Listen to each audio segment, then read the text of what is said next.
19वीं सदी में कैसे धुलते थे कपड़े, कैसे और किसने खोली पहली कंपनी, जाने साबुन और कपड़े से जुड़ी दिलचस्प जानकारी। आज के समय में कपड़ों की धुलाई बेहद आसान है। जरा सा डिटर्जेंट पाउडर वॉशिंग मशीन में डाला और बिना कुछ मेहनत के कपड़े चमक और सूख कर बाहर आ जाते हैं। हालांकि अभी बहुत से ग्रामीण जगह ऐसी है जहां आज भी हाथों से कपड़ों की धुलाई होती है, लेकिन फिर भी उनके पास धोने के लिए साबुन या सर्फ होता है।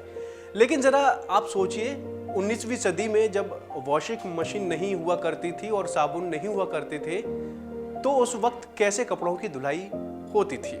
लेकिन फिर उस वक्त की खास बात ये थी कि कपड़े हर समय चमकते रहते थे। दरअसल ये वो समय था जब आज की तरह भारतीयों के पास ज्यादा कपड़े नहीं होते थे। उनके पास गिने चुने कपड़े ही होते थे, उन्हीं को साफ करके वो अपना काम चलाते थे। हाँ, राजे रजवाड़ों की बात अलग है, उनके पास तो एक से एक महंगे कपड़े के परिधान होते थे। लेकिन जब भारत में कपड़े आखिर साफ कैसे किए जाते थे? अगर भारत में साबुन की बात करें तो भारत में आधुनिक साबुन की शुरुआत 130 साल से पहले ब्रिटिश शासन में हुई थी। लीबर ब्रदर्स इंग्लैंड ने भारत में पहली बार आधुनिक साबुन बाजार में उतारने का काम किया। पहले तो ये ब्रिटेन से साबुन को भारत में आयात करती थी और उनकी मार्केटिंग करती थी। जब भारत में लोग साबुन का इस्तेमाल करने लगे तो यहाँ पहली बार उसकी फैक्ट्री लगाई गई। ये फैक्ट्री नहाने और कपड़े साफ करने दोनों तरह के साबुन बनाती थी। नॉर्थ वेस्ट सोप कंपनी पहली ऐसी कंपनी थी जिसने 1897 में मेरठ में देश का पहला साबुन का कारखाना लगाया।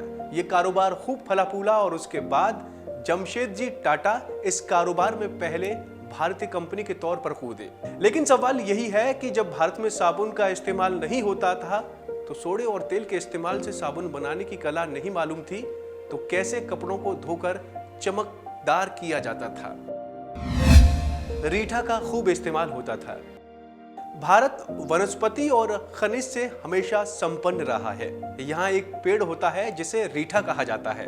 तब कपड़ों को साफ करने के लिए रीठा का खूब इस्तेमाल होता था।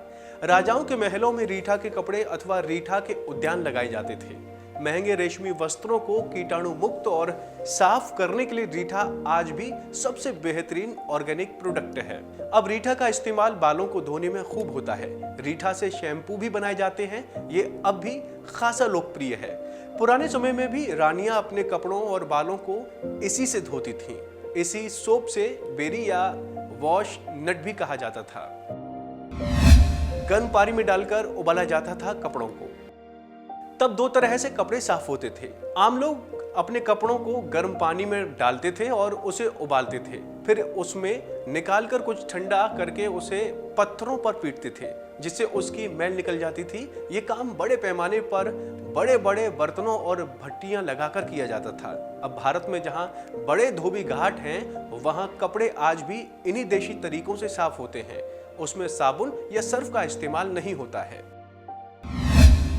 महंगे कपड़ों को रीठा के झाग से धोते थे।